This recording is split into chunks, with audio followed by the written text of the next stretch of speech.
Bring in Kit Miyamoto. He's a structural engineer and the CEO of Miyamoto International, a structural engineering and disaster risk reduction firm. Kit, the question everyone is asking is, how does something like this happen?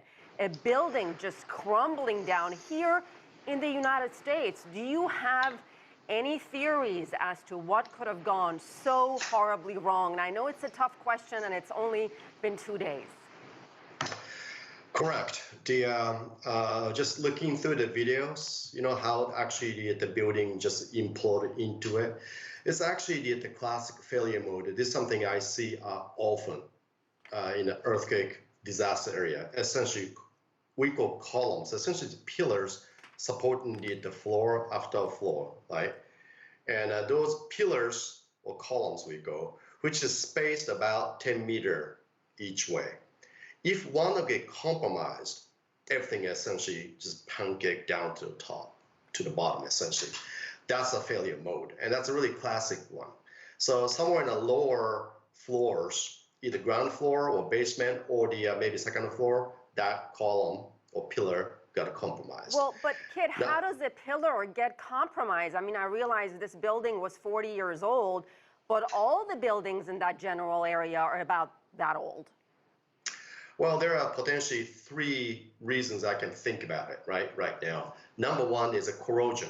Corrosion means essentially that there's a reinforcement or steel inside of a column, a pillar, made of concrete, right? And if there any kind of a sea salt or the ocean air penetrate through to that, and it will cause a rust. And when the rust, it's reduce the area of steel, so it get weaker. And also the rust expands, so that will compromise, crack the concrete around it. So it reduces the capacity of those columns. Think about this column supporting the 12-story on top of it. It's a huge loading. So any kind of a so-called reduction in capacity, that will crumble in that. So that's potentially one, yeah. So are there any warning signs? I mean, for people who live in these high-rises, 12-story buildings, any noise or creak, any sound we hear, I mean, I'm trying to figure out if there's any way to know something like this is going to happen.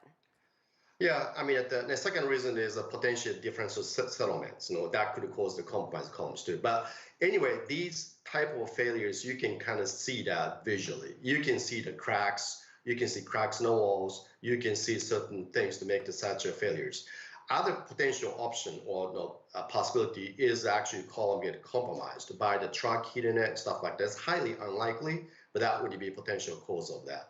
So something happened to those pillars, or one pillar, that really causes the progressive collapse. So, Kit, how stable is the building that is still standing? And what about all the piles of concrete, wires dangling from the side? How safe is it for this rescue team who's going in there and picking the pieces one by one? How much danger are they in?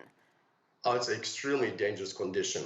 And I was actually helping back in 2017, the Mexico earthquake and collapsed building site. And essentially that structural engineer attached to the urban search and rescue team to basically guide through the risk and danger and how to provide the extra safety, so therefore reduce the risk of to the rescuer, personnel. But they are definitely taking a huge risk out there to get the people out. But there's a hope though. Building may have pancaked, but in many cases you see the air gaps because of concrete debris and stuff like that exist. So people will trap. And I see it many times, days after, even sometimes 2 weeks after, you could find a person there, people there, survivors there. Well, so that's actually really critical. Let's keep hope alive. Kit Miyamoto, That's right. Thank you very much.